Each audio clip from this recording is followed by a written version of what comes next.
सभी साथियों को नमस्कार, जय हिंद। आज साथियों सबसे ज्यादा महत्वपूर्ण आपके समक्ष एक बात प्रस्तुत करते हैं और वो बात भारतीय सेना से रिलेटेड है।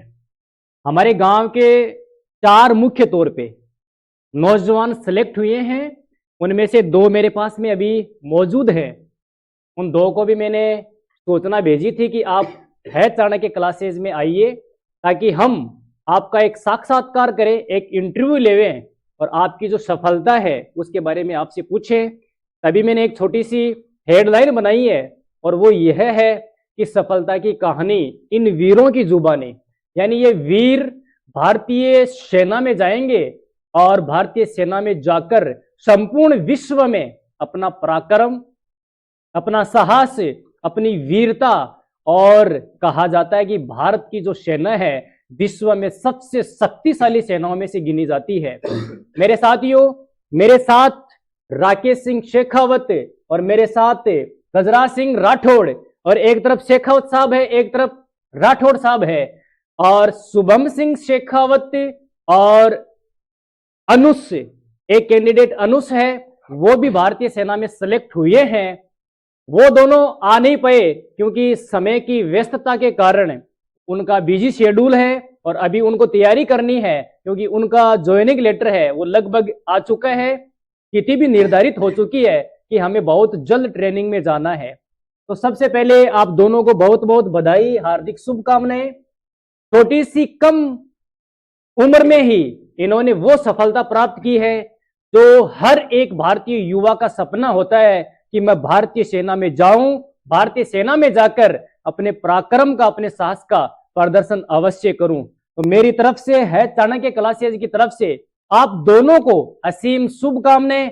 हम ईश्वर से यही प्रार्थना करते हैं कि आपका जीवन उमंग, उत्साह, आनंद और खुशहाली से हरा भरा रहे और भारतीय सेना में जो आपकी प्रगति है उसमें इतनी ज्यादा उन्नति हो, इतनी ज्यादा समृद्धि हो कि वो प्रशंसनीय रहे, भारत की सेना के लिए एक गौरव का पल रहे। मेरे साथियों, आज मैं गजराज सिंह राठौड़ से पूछूंगा कि आपने कम उम्र में, आपको मैं बताकर ये गौरवान्वित महसूस कर रहा हूं क्योंकि कोई भी बच्चा जो होता है जैसे 12वीं को पास आउट करता है उसके बाद में उसका सबसे बड़ा ड्रीम होता है कि मैं जल्दी से जल्दी सरकारी नौकरी लग जाऊं। जिम्मेदारी को भी समझा।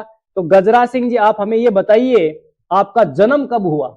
मेरा जन्म 15 जनवरी 2005 का है। 15 जनवरी 2005। लगभग आपकी उम्र 2025 में 20 वर्ष के आसपास अभी हुई है।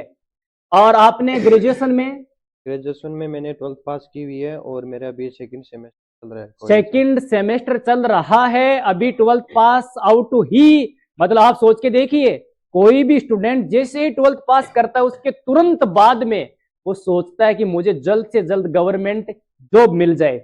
तो गजराज सिंह जी, आप हमें ये बताओ कि आपने जो अभी अग्निवीर, इसमें आप भर्ती हुए हैं और अग्निवीर जो है उसकी ऐसा माना जाता है कि उसकी 4 साल की सर्विस है, लेकिन मैं आपको बता दूं उसकी 4 साल की सर्विस अभी भारत सरकार क्या कर रही है, उसको आगे बढ़ाने का प्रयास कर रही है और अभी एक उसका बैच लगभग 2026 में पूरा कंप्लीट हो जाएगा एक अग्निवीर का। और अग्निवीर में अच्छी खासी सैलरी भी है, अग्निवीर में तमाम वो सुविधाएं हैं जो भारतीय सैनिक को मिलती है। तो अग्निवीर में ही, भारतीय सेना में ही जाने का जज्बा, बाकी और भी एग्जाम बहुत सारी है, जैसे टीचर भी बन सकते हैं, रेलवे में जा सकते हैं, या फिर अपन एयरफोर्स में जा सकते हैं, नेवी में जा सकते हैं। भारतीय सेना जो है उसमें आपको कहां से मोटिवेशन मिला कि भाई मुझे भारतीय सेना में ही जाना है? ये मुझे बचपन से ही मतलब भारतीय सेना के प्रति जागरूक था मैं, और बिल्कुल बिल्कुल कि भाई भारतीय सेना में ही मुझे जाना पड़ेगा और देश की सेवा करनी है। बिल्कुल बिल्कुल, इनके जीवन में हमेशा खुशी रहे। तो राकेश, आप हमें ये बताइए कि जैसे गजराज ने बताया कि सुबह 4 बजे उठना, आपका ग्रुप है, 4 कैंडिडेट है, 2 कैंडिडेट आज हमारे बीच में यहाँ पे नहीं आ पाए। अब आप हमें ये बताइए कि जब साथ में जाते थे, कंपटीशन आपका होता था उस टाइम पे भी, तो सबसे आगे कौन आता था? सबसे आगे तो वही था कि जिस तो ज्यादा तेज चलेगा, जैसे शुभम हमसे आगे रहता था। अच्छा, शुभम सबसे 1 नंबर पे शुभम आता था। वो शुभम आता था, हम उसको उसके पीछे पीछे चलते थे और वही मतलब हमको तैयार करने में वही आगे था। अच्छा, मतलब आपको ट्रेंड वही कर रहा है, हाँ। पूरी की पूरी ट्रेनिंग वही दे रहा है हाँ कि वही। भाई ऐसे करना है, ऐसे करना है। हाँ, और जो कि मैं तो थोड़ा सा ऐसे आलसी टाइप हूँ, तो सुबह जल्दी उठ नहीं पाता था, हम्म। इसलिए ये जो मेरे साथ वाले हैं, ये मेरे को फोन करके जगा देते थे अच्छा, कि मतलब ये साथी, देखो साथी भी कई ऐसे होते हैं, मतलब कि हाँ चलो, कई कई बार आपने देखा होगा कि वही बात अभी मैंने बोली कि भाई दूसरों की भलाई करेंगे तो खुद की भलाई अपने आप हो जाएगी। इन साथियों ने ये नहीं सोचा कि भाई राकेश को आज रहने देते हैं, अगर ये साथ चला जाएगा तो इसका नंबर आ जाएगा, हमारा नहीं आएगा। इन्होंने ऐसा नहीं किया, लेकिन नहीं, आ जाओ। फिर उसके बाद में ग्राउंड में कितने घंटे तक पसीना बहाते थे आप? लगभग हम ग्राउंड में 2 ढाई से 3 घंटे रहते थे, पूरे जज्बे के साथ में, पूरे एकदम जज्बे से। के साथ। तो उसमें शाम को शूट राउंड भी होता था क्या, मतलब हाँ 100 मीटर का, 200 मीटर का, ऐसे? 400 का भी लगाते थे, 100 का भी लगाते थे, और 200 के भी, सबके 2-2 राउंड लगाते थे। 200 के राउंड आप वहां पे हाँ, लगाते थे।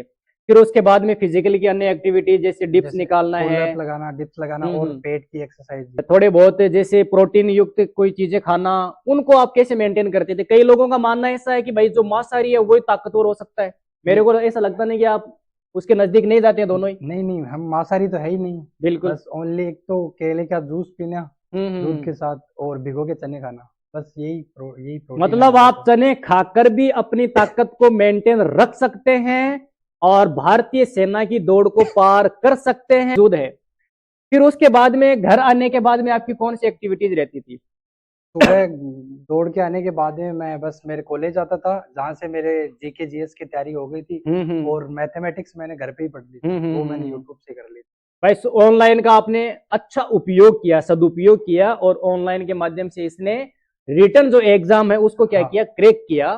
फिर उसके बाद में आपको सूचना दी जाती है कि भाई आप रनिंग करने के लिए आइए। हाँ, कितने बच्चों को वहां पे एक साथ दौड़ाया गया था? वहाँ पे 50 बंदों को एक साथ दौड़ाया गया। 50? उसमें से कितने बच्चों को एक साथ लिया गया? उसमें हमारे बैच में 22 बंदों को लिया गया था। 50 में से 22 बंदों को। लिया और गया। आपको फिजिकल में कितने नंबर मिले? मेरे को फिजिकल में 100 में से 100 नंबर। पूरे 100 में से 100, मतलब दौड़ में 60 नंबर, 40 नंबर आपको पुलअप्स के उनमें मिले। और फिर उसके बाद में आपका मोमेंट घर पे आने के बाद में चेंज हो जाता है कि भाई अब तो कल मेडिकल के लिए बुला लिया। और आप उस टाइम पे, मुझे आप ये बताओ कि ईश्वर से भी प्रार्थना चल रही थी क्या? नहीं, ईश्वर मेरे मेरे फैक्टर में तो ईश्वर सबसे ज्यादा महत्वपूर्ण है, हम्म। क्योंकि मेरे को जो कुछ मिलते थे लोग, वो ऐसे बोलते थे कि तुझसे तो ये तो नहीं होगा। और ग्राउंड पे भी कुछ थे कि यार तू, तेरे से नहीं होगा, तू तो रहने दे इसको। तो मैंने कहा फिर देखेंगे, बस मैं तो लगा रहा मेरी दौड़ पे, पर ये सब मतलब हो गया। आपने उनकी नकारात्मक बातों पे बिल्कुल भी ध्यान नहीं नहीं दिया, दिया। उनको नजरअंदाज किया। आप अपनी तैयारी में लगे रहे और जुटे रहे कि भाई मुझे करना है, और ईश्वर से प्रार्थना करते रहे। फिर उसके बाद में मेडिकल के लिए आपका नंबर आता है, मेडिकल करने के लिए आप जाते हो। कितने दिन के बाद में मेडिकल की सूचना आपको मतलब दी जाती है कि भाई आप मेडिकल में फिट हो गए? नहीं, जैसे ही दौड़ दौड़ थी, उसके दूसरे दिन मेडिकल था अच्छा, सुबह। दूसरे दिन ही मेडिकल होता हाँ, है? तो वहीं पे आपको बता दिया जाता है कि आप फिट हो।